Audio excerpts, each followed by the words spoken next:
In this video, I'll show you how to add a location on Fresha so clients can find your business easily. Start by logging into your Fresha account via your browser.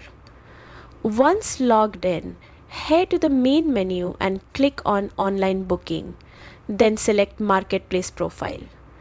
This is where all your public business info lives. Next, look for the More Options icon, usually 3 dots, and select Edit Profile.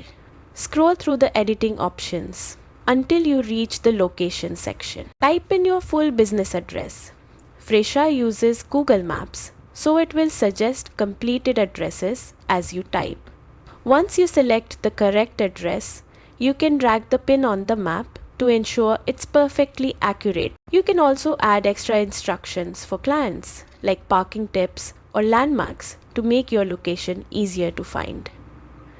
Once everything looks right, click Save to lock in your changes. And that's it. Your Fresha profile now shows the correct location, helping clients book with confidence and visit your business without confusion.